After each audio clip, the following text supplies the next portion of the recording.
In the sultry, fevered autumn of 1851, the St. Louis Hotel in New Orleans hosted an event that defies every known principle of economic logic and human behavior. A macabre mystery that historians have whispered about for over a century. In the center of the rotunda, beneath the grand dome, where fortunes were traded like playing cards, a woman known only as Amara was placed on the auction block. She was described by the few surviving witnesses not merely as beautiful, but as unearthly, possessing a gaze that silenced the raucous crowd of cotton kings and sugar barons. Yet, the official auction ledger, a heavy, leather-bound volume now kept in a climate-controlled vault, tells a story that science cannot explain. According to the ink-stained pages, this single woman was sold and returned 12 times in the span of 6 short months. Each time, her price increased, and each time, the buyer returned her within days, shaken, pale, and refusing to speak of what had occurred within their walls. What dark secret could be so terrifying that the wealthiest families in the South would willingly forfeit thousands of dollars just to remove this woman from their homes? Why did the official records of St. Landry Parish suddenly go dark regarding her final sale to the state's most powerful senator? The answers lie buried in a fragmented trail of destroyed diaries, sealed court documents, and a lineage of ruin that struck anyone who dared to claim ownership of her. This is not just a story of the antebellum South. It is a chronicle of a moral haunting, a reckoning that proved that some secrets are too dangerous to be kept, and some people are too powerful to be owned. Before we open the pages of the Red Ledger and expose the truth behind the most impossible sale in Louisiana history, if you are fascinated by the mysteries that the history books refuse to teach, subscribe to Before the Story, enable notifications, and like this video. Let us know in the comments from what part of the world you are joining us to uncover this story tonight. The narrative landscape of 1851 Louisiana was a world of contradictions, where the oppressive humidity of the bayou clashed with the gilded opulence of the aristocracy. In the heart of New Orleans, the St. Louis Hotel stood as the cathedral of this commerce, a place where the scent of expensive cigars mingled with the damp, earthy smell of the river. It was here, under the soaring dome of the rotunda, that the state's elite gathered to flaunt their wealth in human terms. But the season of 1851 was marked by an anomaly that would eventually be scrubbed from the city's polite conversation. The records from that year, specifically the Ledger of Human Property Volume 4, contain a series of entries that deviate sharply from standard accounting practices. The handwriting of the auctioneer, Jean-Baptiste Mure, usually precise and flowing, becomes erratic, almost frantic, on the pages dedicated to Lot 402. The entry introduces a woman named simply Amara. There is no surname, no plantation of origin, and no description of her skills, only the notation of her physical appearance, which Muir catalogued with an unusual mix of reverence and unease. Subject possesses a constitution of rare quality, the ledger notes, but maintains a silence that unsettles the other stock. Unlike other individuals forced onto the block who showed fear or despair, contemporary accounts suggest Amara stood with a terrifying stillness. She did not weep, she did not plead. She simply observed the men bidding on her with an expression that one observer described in a letter to his wife as the look of a judge watching a hanging. This stillness was the first sign that something was fundamentally wrong, a deviation from the expected order that went unnoticed by the men blinded by her aesthetic value. The atmosphere inside the rotunda during her first sale was electric, charged with a tension that seasoned traders could not identify. The bidding war was not driven by need, but by a competitive hysteria, a desire to possess what was rumored to be the finest specimen ever brought to market. Yet looking back through the lens of history, the obsession seems almost pathological. Men who were known for their financial prudence threw caution to the wind, driving the price to astronomical heights that defied the market rates of the era. They were not buying labor, they were buying prestige. They were buying a trophy that they believed would cement their status at the top of Louisiana's rigid social hierarchy. None of them suspected that they were inviting a Trojan horse into their sanctuaries, a force that would dismantle their lives from the inside out.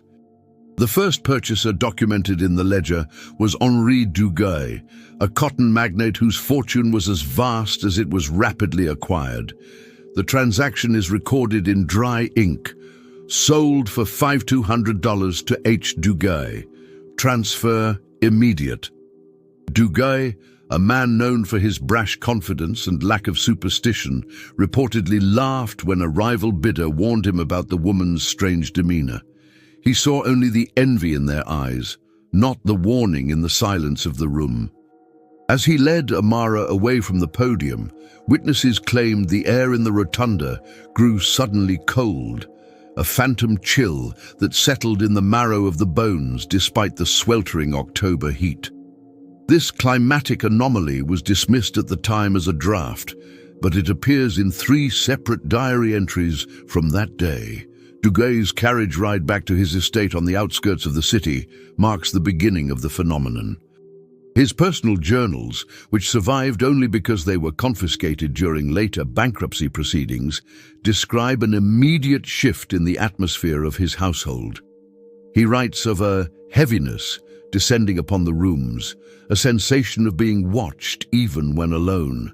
He notes that the dogs, usually aggressive and loyal, retreated to the furthest corners of the property and refused to bark. The servants, too, fell into a hushed, nervous rhythm, avoiding the new arrival not out of disdain, but out of an instinctual preservation. Amara was given quarters near the main house, a placement that signaled her status as a high-value acquisition, yet she never occupied them in the way a person occupies a home. Instead of resting or working, Amara began a behavior that would become her signature in every house she entered. She would stand perfectly still in specific rooms, staring at a particular section of a wall, a floorboard, or a piece of furniture. She did not speak. She did not point. She simply directed her gaze with an intensity that forced those around her to look where she looked. Duguay initially interpreted this as insolence or simple-mindedness. He ordered her to work, to move, to acknowledge his authority, but his commands seemed to dissolve before they reached her. In his diary, the arrogance of the master begins to crack, replaced by the confusion of a man who realizes his power has no effect on the object of his domination. On the 3rd day of her presence in the Duguay household, the silence broke. It was not Amara who spoke, but the house itself. Duguay returned home to find his wife, a woman of delicate constitution who rarely involved herself in his affairs, standing in the nursery with a crowbar in her hands. She had torn open the wall that Amara had been staring at for 48 hours. Behind the plaster and the lath, hidden in a dusty recess that had been sealed for years, was a cache of letters and a small, distinct locket.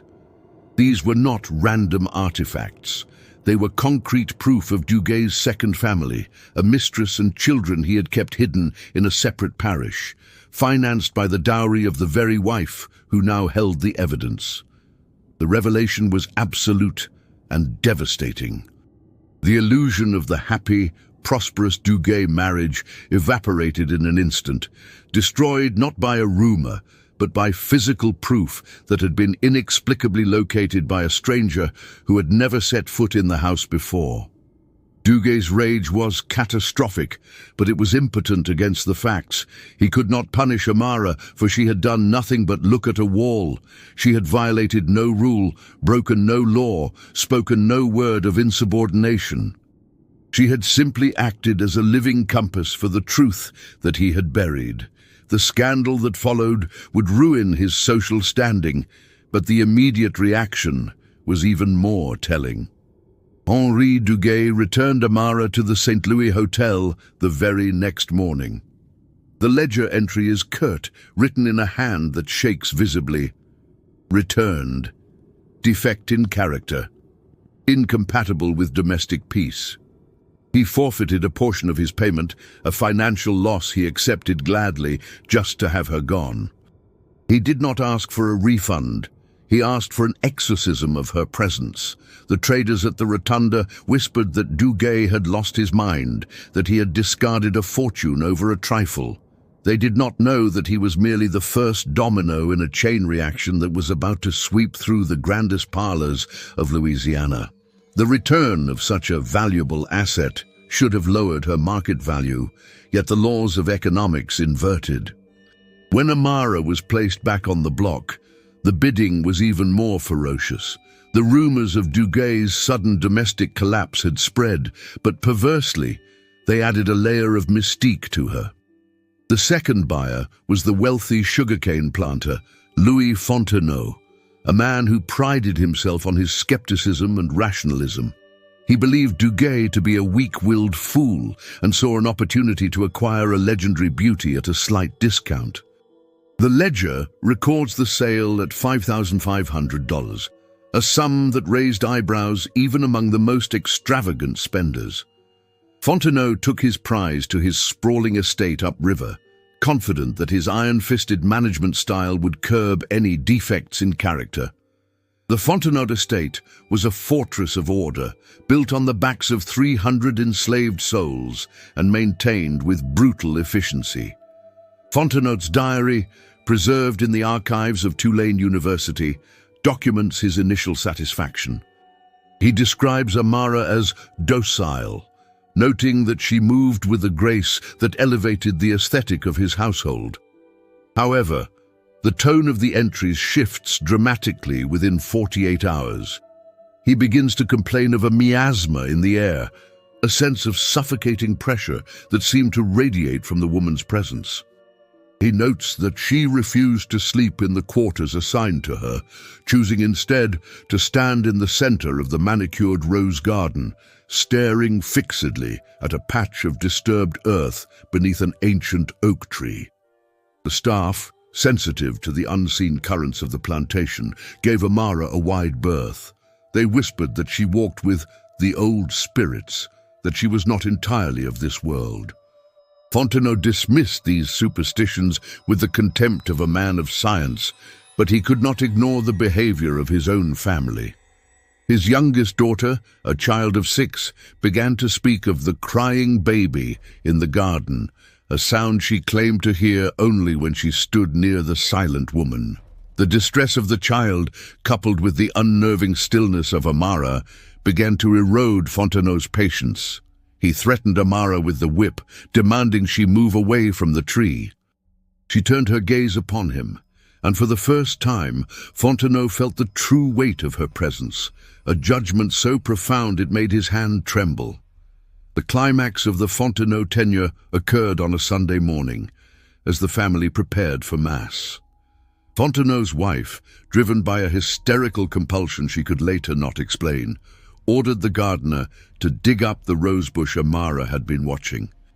Fontenot forbade it, but the order had been given, and the gardener, terrified of the mistress's manic state, drove his spade into the soil. 3 feet down, wrapped in a decaying linen sack, they found the skeletal remains of an infant. It was not a slave child, as might have been tragically common, but a baby wrapped in a blanket embroidered with the Fontenot crest, the result of a secret indiscretion Fontenot had committed with a governess years prior, a child he had personally buried to protect his reputation. The discovery shattered the Fontenot dynasty. The screams of his wife echoed across the manicured lawns, a sound of betrayal that no amount of wealth could silence. Fontenot stood paralyzed, the shovel lying at his feet like an accusation. Amara stood a few yards away, her face impassive, her duty discharged. She had not dug the hole. She had not pointed a finger. She had simply illuminated the darkness where the sin lay hidden. The mechanism of her power was becoming clear. She did not bring the chaos. She merely removed the shadows that concealed it. She was a mirror in which the moral rot of her owners was reflected with unbearable clarity. Fontenot, a man broken by the exposure of his darkest crime, returned Amara to the rotunda the next day. The ledger entry for this return is even more cryptic than the first. Returned, unsuitable, bad omen. He accepted $1,000 loss on the transaction, a desperate fee paid to rid himself of the witness to his guilt. The auctioneer, Jean-Baptiste Mur, began to look at lot 402 with a growing sense of dread. He cleaned the page, re-inked his pen, and prepared to sell her again, but the whispers in the rotunda had turned from envy to fear. Yet, greed is a powerful anesthetic.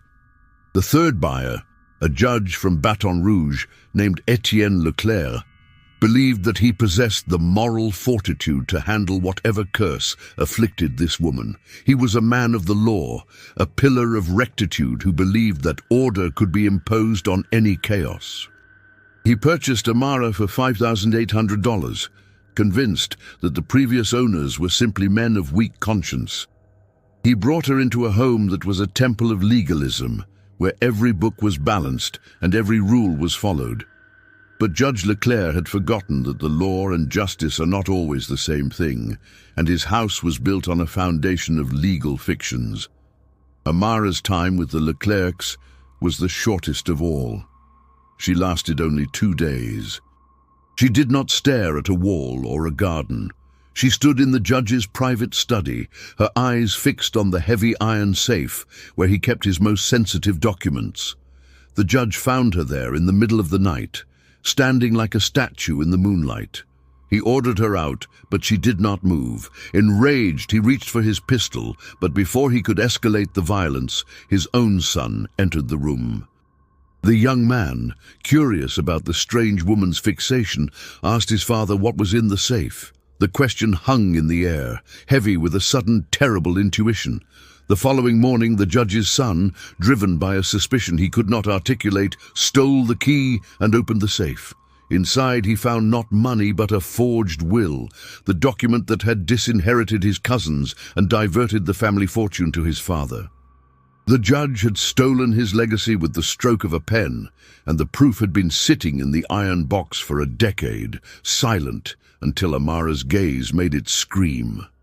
The confrontation between father and son was violent and final.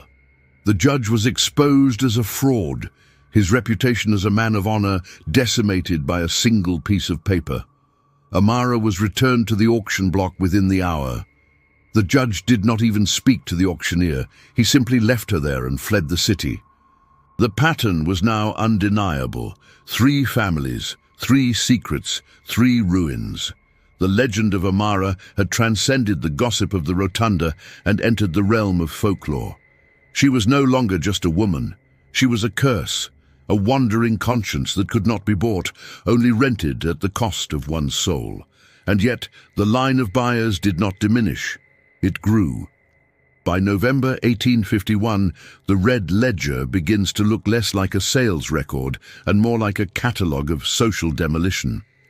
The entries accelerate, becoming a blur of transactions that span the breadth of Louisiana's aristocracy.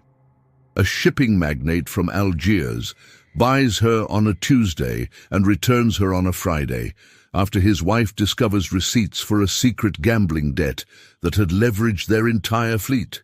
A plantation owner from Pointe Coupée holds her for a week, only to have his entire labor force stop working in a spontaneous act of passive resistance that ends only when Amara is removed from the property.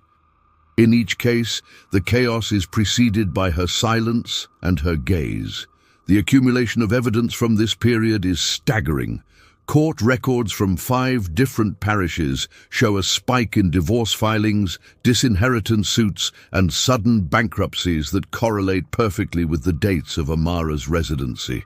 Letters between the wives of these prominent men, preserved in dusty attics and historical societies, reveal a terrifying consistency. They speak of the Lady of the Ledger not with hatred, but with a strange, trembling awe. She does not sleep One wife wrote to her sister, "She stands in the hallways like a ghost of judgment. My husband cannot look at her, and because of that, I know he is hiding something."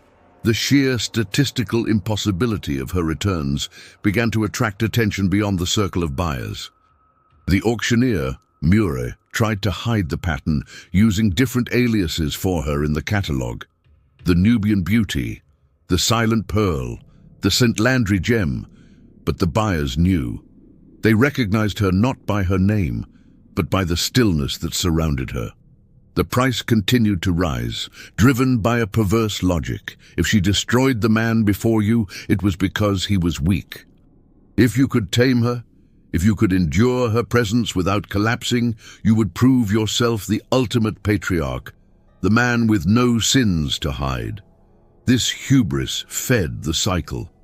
A timber baron bought her and lost his business when a hidden stash of illegal contracts was discovered behind a painting she wouldn't stop looking at. A fiercely religious deacon bought her and was defrocked when his private journals, filled with blasphemous doubts and vices, were found under the floorboard beneath her feet. The evidence was irrefutable. Amara was a catalyst for the revelation of truth. She was a biological agent of transparency, introduced into a society built entirely on lies, repression, and the polite concealment of atrocities. The physical toll on Amara herself is never mentioned in the official sales documents, but private letters from house servants tell a different story. They describe her as growing thinner, her eyes burning with an increasing intensity, as if the burden of the secrets she was unearthing was consuming her from within. She was a vessel for the trauma of an entire state, absorbing the sins of her masters and reflecting them back with a blinding luminosity. The servants treated her with a reverence usually reserved for religious icons, leaving offerings of food and water that she barely touched. To them, she was not a slave. She was an avenging angel sent to balance the scales. The chaos reached such a fever pitch that the auction house considered banning her sale. Muir penned a letter to the city council asking for guidance on a property that seems to possess a malignant influence on the commerce of the city. He suggested she be sold out of state, sent north or to the Caribbean, anywhere far from New Orleans. But the council, comprised of men who were as arrogant as they were wealthy, refused. They argued that banning her would be an admission of superstition, a sign that the white elite feared a single enslaved woman. They demanded she remain on the block, a challenge to their own power. It was during this period of frenzied commerce that the nature of the secrets began to shift. Initially they were domestic, infidelities, thefts, lies, but as Amara moved through the highest echelons of power, the secrets became darker. She began to uncover crimes of blood, murders disguised as accidents, disappearances labeled as runaways, land thefts ratified by corrupt judges. She was moving closer to the rot at the core of the system, spiraling inward toward a truth that threatened not just individual families, but the legitimacy of the state itself. The Red Ledger shows one final entry before the ultimate sale. A wealthy widow, Madame Lalaury's cousin, purchased Amara in a bid to have a companion. It was the only time she was sold to a woman. The arrangement lasted 6 hours. The widow returned her the same afternoon, screaming that Amara had stood by the fireplace where the widow's late husband had died, staring into the flames. The widow, who had inherited everything, could not bear the implication of that gaze.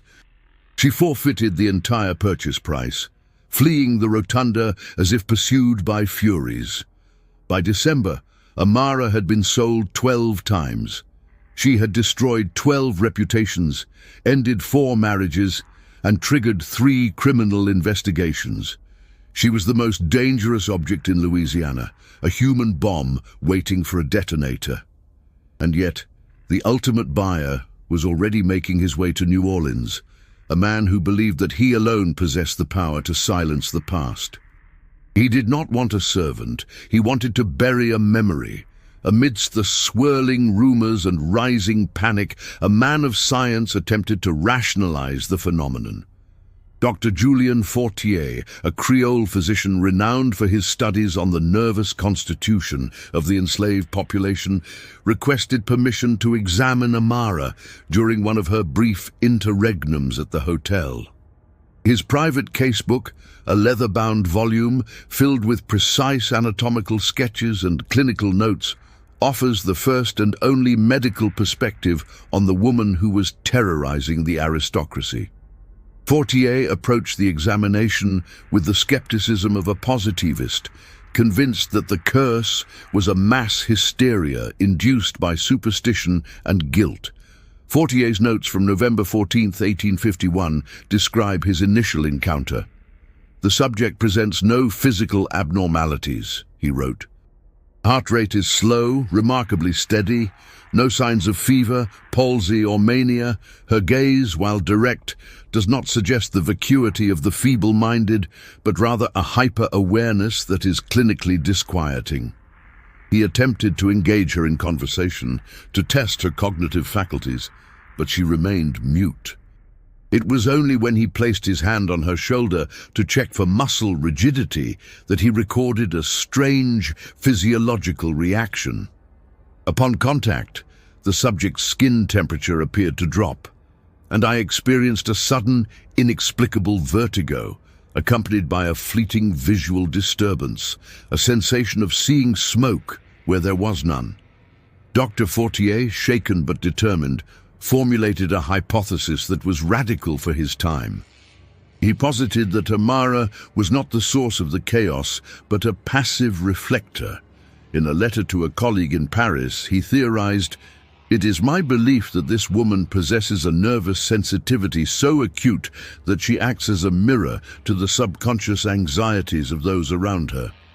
She does not know their secrets. She merely resonates with the physiological suppression of their guilt. The men who buy her are not afraid of her. They are afraid of the reflection she offers. She is a biological divining rod for the concealed conscience." This mirror theory explains the specific nature of the events. Amara did not lead the wives to the hidden letters or the buried bodies. She simply gravitated toward the source of the tension in the house. When a man suppresses a crime, he creates a psychological void, a point of immense stress. Fortier argued that Amara was naturally drawn to these voids, standing near the physical evidence because that was where the psychic pressure was highest. She was not a witch. She was a symptom of a diseased society. Fortier's investigation took a darker turn when he began to interview the families who had returned her. He noted a common medical symptom among the patriarchs: acute insomnia, tremors of the hands, and a pronounced aversion to their own reflections. The men were suffering from what Fortier termed moral collapse. Their physical health deteriorated rapidly after owning Amara, as if the effort of maintaining their lies against her silent interrogation physically exhausted them. One former owner, he noted, had clawed his own eyes out in a fit of madness, screaming that he could still see her looking at him. The doctor's notes also reveal a disturbing detail about Amara's physical state. Despite being sold and moved repeatedly, despite being fed the meager rations of the auction house, she showed no signs of fatigue or malnutrition. "It is as if she is sustained by something other than bread," Fortier wrote in the margins of his journal. "She feeds on the revelations. With every family that falls, she appears stronger, more luminous. It is a parasitism of truth." This observation led Fortier to fear for his own safety. He abruptly ended his study after 3 days, claiming that he, too, had begun to see things in the shadows of his clinic, faces of patients he had failed to save, mistakes he had buried. Fortier's final entry on the subject is a warning that went unheeded. He advised the auctioneer Muir that Amara was medically incompatible with the institution of slavery. He argued that a slave must be a blank slate upon which the master writes his will. Amara, however, was a mirror that wrote the master's will back onto him. "You cannot own a reflection," Fortier warned. "If you try to grasp it, you will only cut your hands on the glass." The medical community dismissed Fortier's theories as fanciful, but his hypothesis remains the most compelling explanation for the events of 1851. It suggests that the horror was not supernatural in the traditional sense, but psychological. Amara was a weaponized empathy, a being who forced the repressed trauma of the slaveholding class to the surface. She was the inevitable counterbalance to a system that relied on absolute silence to survive. Dr. Fortier's casebook was archived and forgotten, only to be rediscovered decades later. But in the winter of 1851, his warning was just another whisper in a city deafened by the roar of commerce. The auction continued, the prices rose, and the mirror waited for the one man whose secrets were dark enough to shatter the glass completely. By December, the impact of Amara's presence had migrated from the ledgers of men to the parlors of women. The social fabric of Louisiana's elite, usually woven tight with protocol and decorum, began to fray. A network of correspondence between the wives, daughters, and sisters of the parish patriarchs reveals a shift in the narrative. To the men, Amara was a liability, a curse to be expelled. But to the women trapped in marriages defined by silence and deception, she became something else, a dangerous fascination. They began to call her the truth-teller. The letters of Madame Delphine, a prominent socialite whose husband had narrowly avoided buying Amara, serve as a chronicle of this fracture. "The men are terrified," she wrote to her cousin in Natchez. "They speak of her as a witch, a demon. But I have seen the way the women look at her when she passes in the street. It is not fear in their eyes, it is hunger. They want to know. They want to know where the money goes, who the children in the village resemble, why the study door is always locked. She holds the keys that we have been denied." This whisper network transformed the market dynamics. Women began to subtly pressure their husbands to acquire Amara, feigning interest in her beauty or her domestic potential, while secretly hoping she would unlock the skeletons in their own closets. It was a high-stakes game of domestic espionage. To bring Amara into the house was to invite ruin, but for many women, the truth was worth the price of the estate. They were willing to burn down their own golden cages just to see what was hidden in the ashes. The fracture deepened along racial lines as well. The enslaved women of the households, the cooks, the maids, the nurses, formed their own conduit of information. They knew the secrets long before the white wives did, but they possessed no power to reveal them. Amara became their avatar. When she stood staring at a wall, the house servants would silently ensure that the mistress of the house accidentally entered the room at the right moment. It was a silent coalition of the oppressed, a coordinated effort to dismantle the master's house using his own purchase as the battering ram. The social season of 1851 collapsed under this tension. Balls were cancelled. Dinner parties were affairs of paranoid silence. No one knew who would be the next to fall. The Amara effect had created a climate of suspicion where every glance was interpreted as an accusation. Husbands began to view their wives as potential enemies, and wives viewed their husbands as strangers. The foundational trust of the patriarchy, that the women would accept the lies necessary to maintain their lifestyle, was broken. In the churches, the sermons began to address the spirit of discord plaguing the parish. Preachers railed against the sins of curiosity and the demon of division, urging their flocks to return to the ordained order. But the pews were filled with people who had seen the truth, and platitudes could not put the genie back in the bottle. Amara had proved that the divine order was a facade for human corruption. The spiritual authority of the church, which had long sanctioned the system of slavery, was being eroded by the revelation of the sins it protected. One particularly telling incident involved the wife of a wealthy banker who, after Amara exposed her husband's embezzlement of church funds, stood up in the middle of Sunday service and walked out, followed by her 3 daughters. It was a public rejection of the social contract. The banker was ruined within the week, but the image of his wife's departure lingered, a symbol of the women choosing truth over status. The records from this time show a spike in legal filings for separation of bed and board, a rare and scandalous step in 1851. The women were emboldened. The presence of Amara had given them a weapon, a precedent that the truth could be uncovered. Even after she left a household, the change remained.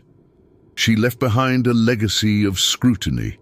The blindfold had been removed, and it could not be retied. As Christmas approached, the tension in New Orleans was palpable. The city was holding its breath, waiting for the final act.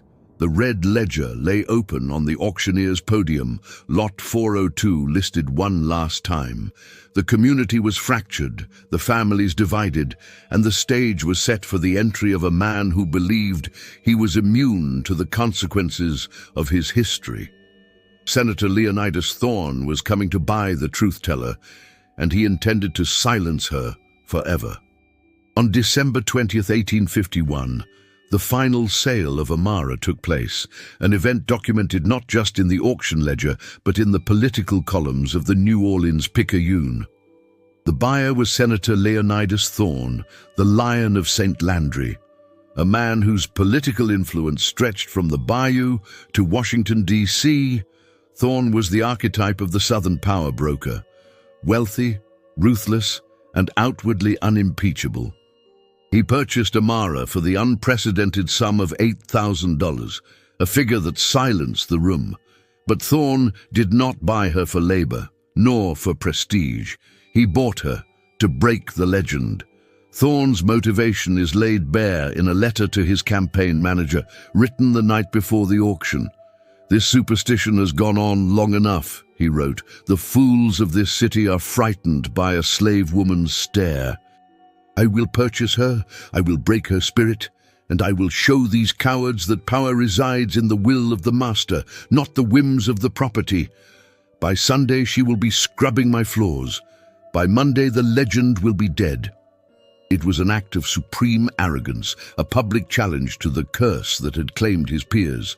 Thorne took Amara to Belle Terre, his vast plantation isolated in the swamps of St. Landry Parish. Belle Terre was a kingdom unto itself, a place where Thorne's word was law and the outside world was held at bay by miles of black water and cypress trees.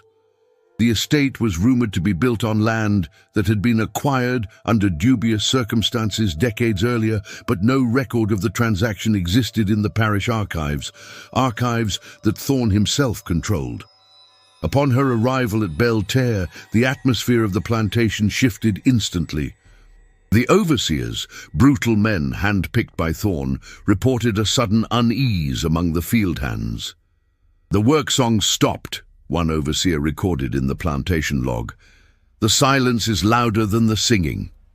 Thorne, determined to prove his dominance, ordered Amara to serve dinner in the main dining room on her first night. He invited his political allies to witness his triumph. The dinner was a disaster of historic proportions. Witnesses recounted that as Amara poured the wine, she stopped behind the chair of the parish sheriff, a key ally of Thorne's. She did not pour, she simply stood. The sheriff, a man known for his violent temper, began to sweat profusely. He choked on his food, gasping for air as if an invisible hand were crushing his throat.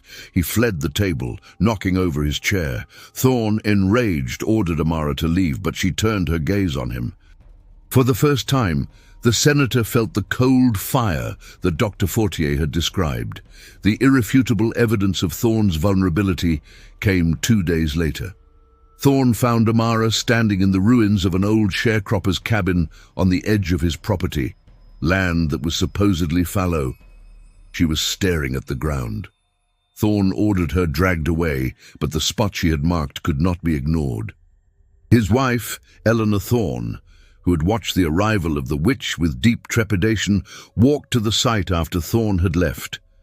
There, half buried in the mud, was a charred timber post, the remains of a house that had been burned to the ground. Eleanor knew the history that her husband had tried to erase. The land of Belterre had not always been theirs. It had belonged to the Cavalier family, a clan of free people of color who had farmed the rich soil for a generation before Thorn arrived. They had disappeared overnight in 1825, their land absorbed into the Thorn estate by a sale that no one had witnessed.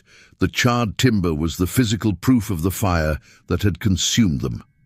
Thorn's reaction to Amara's presence was not the guilt of the previous owners. It was the fury of a predator exposed. He realized that Amara was not just a passive mirror.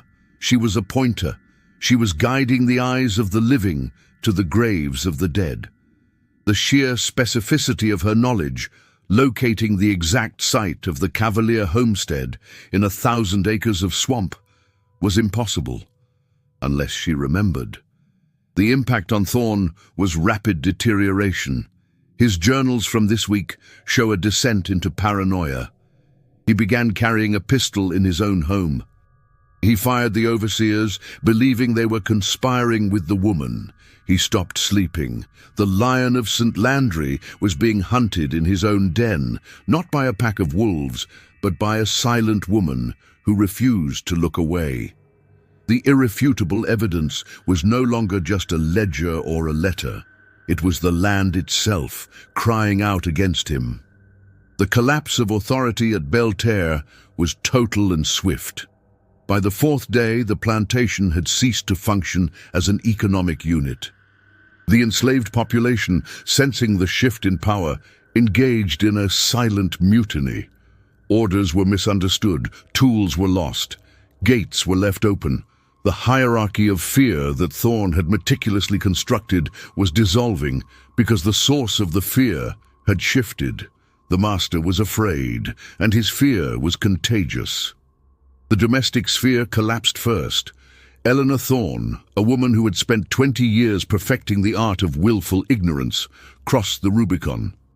She stopped sharing a bed with her husband. Instead, she began to spend her days in the sewing room where Amara had been confined. The servants reported hearing Eleanor talking for hours, not interrogating, but confessing. She spoke of the nightmares she had endured, the screams she had heard years ago and pretended were the wind. Amara listened, her silence acting as a vacuum that drew the poison out of Eleanor's soul.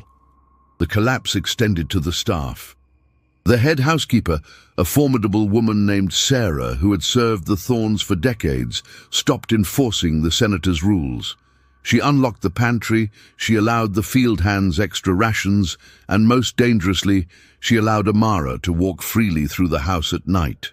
Thorn found himself a prisoner in his own library, the only room where he felt safe, drinking heavily and drafting legal documents to have Amara committed to an asylum. But the most significant collapse was internal. Thorn's political network began to fracture. The sheriff, humiliated at the dinner, refused to return to Belterre. The judge who ratified Thorn's land deals sent a messenger claiming illness. The senator's power relied on the projection of invulnerability, and Amara had pierced that armor. Without his allies, Thorn was just a man with a stolen farm and a guilty conscience. On December 24th, Christmas Eve, the tension broke. Thorn, in a drunken rage, attempted to strike Amara with his cane in the hallway. Sarah, the housekeeper, intercepted the blow, an act of defiance punishable by death. But Thorn did not strike her. He froze. Standing behind Sarah were his wife, his 2 daughters, and the entire house staff. They formed a wall of silent resistance. It was a visual representation of his absolute loss of authority. The patriarch stood alone against the women of his world, and they were no longer afraid of him. Thorn retreated to his study, locking the door. The sound of the lock clicking shut was the death knell of his reign. He was no longer the master of Belterre. He was an occupier in a hostile territory. The authority had transferred to the collective, to the coalition of women who had found their courage in the reflection of Amara's eyes. That night, the house was silent, but it was not asleep. The women were moving. The collapse of the old order had created the space for a new action, a desperate gambit to end the tyranny once and for all. The documents record that candles burned in the sewing room until dawn. They were not sewing clothes. They were stitching together a revolution. In the early hours of Christmas morning, the pivotal discovery was made. Not by chance, but by direction. Eleanor Thorne, guided by a gesture from Amara, went to the attic of the main house. There, hidden inside the lining of an old military greatcoat that had belonged to Thorne's father, she found the cavalier deed. It was the original Spanish land grant given to the Cavalier family in 1790, a document that proved their legal ownership of the land Belle Terre stood on. But wrapped inside the deed was something far more damning, a handwritten confession by Thorne's father, dated 1825. The old man, perhaps fearing divine judgment in his final days, had written down the truth of the acquisition. He detailed how he and his son, Leonidas, had set fire to the Cavalier cabin while the family slept inside. He listed the names of the victims: Pierre Cavalier, his wife Marie, and their 7 children. The note ended with a chilling postscript. The youngest child, a girl of 5, ran into the swamp. We could not find her. We assume the gators took her. The realization hit Eleanor with the force of a physical blow. Amara was not a stranger. She was the girl who ran. She was the survivor of the massacre that had founded the Thorne dynasty. She had not been bought by Thorne. She had returned to the scene of the crime. Her entire journey through the auction block, her silence, her unearthly patience, it was all a long, circuitous road back to this specific house, to this specific coat, to this specific truth. The document changed everything. It transformed the conflict from a domestic dispute into a criminal conspiracy involving murder and grand larceny. It proved that Senator Thorne was not just a cruel master, but a murderer and a usurper. The title to the land was void. His fortune was illegitimate. Every dollar he possessed was fruit of the poisonous tree. Eleanor showed the documents to Sarah and the daughters. The women looked at the yellowed paper, then at the senator's study door, then at Amara. The mystery of her impossible nature was solved. She was not a supernatural entity. She was a witness with a perfect memory, waiting for the moment when the evidence could be found. Her power was the power of the survivor. The discovery presented a terrifying dilemma.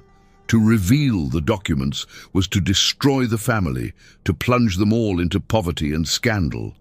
But to hide them was to become complicit in the massacre. Eleanor looked at her daughters, then at Amara. The choice was between the comfort of a lie and the ruin of the truth. Amara did not pressure her. She simply stood by the window, watching the sun rise over the swamp that had hidden her for 25 years. Eleanor made her choice. She took the documents and placed them in a waterproof oilskin pouch. She was done protecting the name of Thorne. The source had been found, and now it had to be weaponized. While Eleanor plotted in the attic, Senator Thorne was making his own plans in the study. His personal diary, the final entry dated December 25th, 1851, reveals the cold calculation of a man backed into a corner.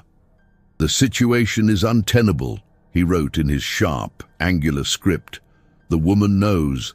I see it in her eyes. She is the Cavalier whelp. I should have hunted her down in the swamp myself 20 years ago. She has turned my own house against me. There is no selling her now.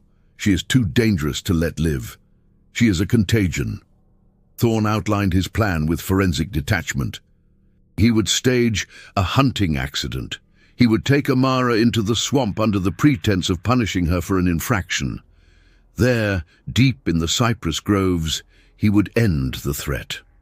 "A bullet is a final silence," he wrote. "I will tell Eleanor she tried to run, that she attacked me. The sheriff will corroborate. The law is mine." The justification in Thorne's mind was absolute. He viewed himself as the defender of his civilization. In his warped morality, the survival of his lineage justified any crime. Amara was not a human being to him. She was an existential threat, a flaw in the ledger that needed to be erased. The entry ends with a chilling resolve. "At dawn, I will correct the error." But Thorne had underestimated the intelligence network of his own household. Sarah, who had been listening at the door, heard the click of the gun being loaded. She relayed the information to Eleanor. The timeline had collapsed. They could not wait for the courts or the slow grind of justice. If Amara was still in the house at sunrise, she would be dead. The decision for decisive action was immediate. The women formed a plan that relied on the very invisibility they had been forced to endure. They would not fight Thorne physically. They would dismantle him bureaucratically and socially before he could pull the trigger. They would use the Night of the 7 letters. Eleanor wrote 7 identical letters, attaching copies of the confession and the deed to each. She addressed them to the governor, the bishop, the editor of the Picayune, the federal marshal in New Orleans, and 3 of Thorne's greatest political rivals. The plan required 7 riders to leave the plantation simultaneously in different directions. Thorne could stop 1, perhaps 2, but he could not stop 7. The suspense of that night was agonizing. The house was a powder keg. Thorne sat in his study, drinking courage for the murder he planned to commit. Upstairs, the women prepared the packages.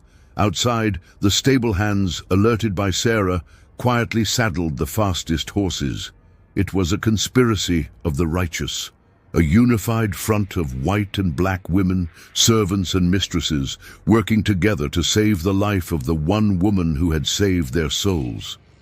The most poignant document of the entire saga is not a diary or a deed, but the testimony of the stable boy, young Marcus, given to a federal inquiry years later. He described the scene at 3:02 a.m. on December 26th. "The moon was high," he testified. "The mistress Eleanor came down to the stables herself. She didn't look like a rich lady that night. She looked like a soldier. She handed us the oilskin packets and said, 'Ride like the devil is chasing you, because he is.'" As the riders thundered out of the gates, the noise woke Thorne. He rushed to the window, pistol in hand, and saw the 7 shadows scattering into the darkness. He fired a shot into the night, a futile gesture against the inevitability of his ruin. He knew instantly what had happened. The information was out. The quarantine was broken. Thorne ran to the sewing room to kill Amara immediately, abandoning the pretense of the accident. He kicked down the door, screaming her name. But the room was empty. The window was open, the curtains fluttering in the cold wind. On the floor lay a single object. The iron shackles he had bought for her, unlocked and arranged in a perfect circle. There was no footprint on the rug, no sign of struggle. Amara had simply vanished. The interpretation of this moment has divided historians. The skeptics argue she climbed out the window and fled into the swamp she knew so well. The romantics believe she dissolved into the mist, her purpose fulfilled. But the symbolism was clear. The chains were empty because they could never truly hold her. She had been the captor, not the captive. Thorne spent the remaining hours of darkness pacing the empty room. He knew that by noon the riders would reach their destinations. The telegraph lines would hum with the news of his crimes. The marshals would be on their way. The facade of the Lion of Saint Landry had been stripped away, leaving only the arsonist and the murderer. At dawn, the time he had appointed for Amara's death, a single gunshot rang out from the study. The servants did not rush to investigate. They knew Thorne had passed the final sentence on himself. The fallout from the Night of the 7 letters was cataclysmic. The New Orleans Picayune ran the story on the front page. Senator exposed. The Horror of Belle-Terre. The publication of the confession and the deeds led to the immediate seizure of the Thorn estate. The scandal implicated dozens of officials who had looked the other way, triggering a purge of the state's political machine that lasted for a decade. Eleanor Thorn and her daughters were left destitute but free. They moved to a modest house in the French Quarter. Eleanor never spoke of her husband again, but she kept the oilskin pouch on her mantelpiece, a reminder of the night she found her voice. The Cavalier land was eventually auctioned off by the state, the proceeds used to found an orphanage. A grim irony that perhaps would have amused the senator. The Red Ledger became a cursed artifact. Jean-Baptiste Mur burned it in 1852, claiming it brought bad luck, but a clerk had made a copy, preserving the record of the impossible sales. The families that had owned Amara, the Duguays, the Fonteneaus, the Leclercs, never recovered their former glory. They carried the stain of the Amara curse for generations, their names synonymous with hidden shame. But the most lasting consequence was the legend of Amara herself. She was never seen again in Louisiana. No bounty hunter ever picked up her trail. No grave bears her name. She became a ghost story told to children, a warning that the truth has eyes and can walk through walls. In the slave quarters, she became a folk hero, a mythic figure who could topple masters without lifting a hand. They sang songs about the silent lady who broke the chains with her stare. Her legacy was not one of violence, but of revelation. She proved that the foundations of the South's power were built on sand, on lies, thefts, and murders that could not withstand the light of day. She was the first crack in the dam that would eventually burst in the Civil War. Decades later, in 1920, a young historian researching the antebellum South in Paris stumbled upon a photograph in a dusty antique shop. It was a daguerreotype dated 1895, taken at a salon in Paris. The subject was a woman of striking beauty, wearing the crest of the Cavalier family on a brooch. She looked exactly as Amara was described in 1851. Unaged, regal, her gaze fixed directly on the lens with an unsettling intensity. The historian bought the photo, trembling. If the date was correct, the woman would have been nearly 80 years old, yet she looked no older than 25. Was it Amara? Or a descendant? Or was it simply a trick of the light? A coincidence that desperate minds cling to? The photograph now hangs in a private collection, nameless. But those who know the story of the Red Ledger cannot look at it for long. They say that if you stare into her eyes in the picture, you begin to remember things you have tried to forget. You begin to feel the cold draft of the rotunda. You begin to worry about the secrets in your own walls. Amara vanished from the records, but she never truly left. She exists in the silence that follows a lie.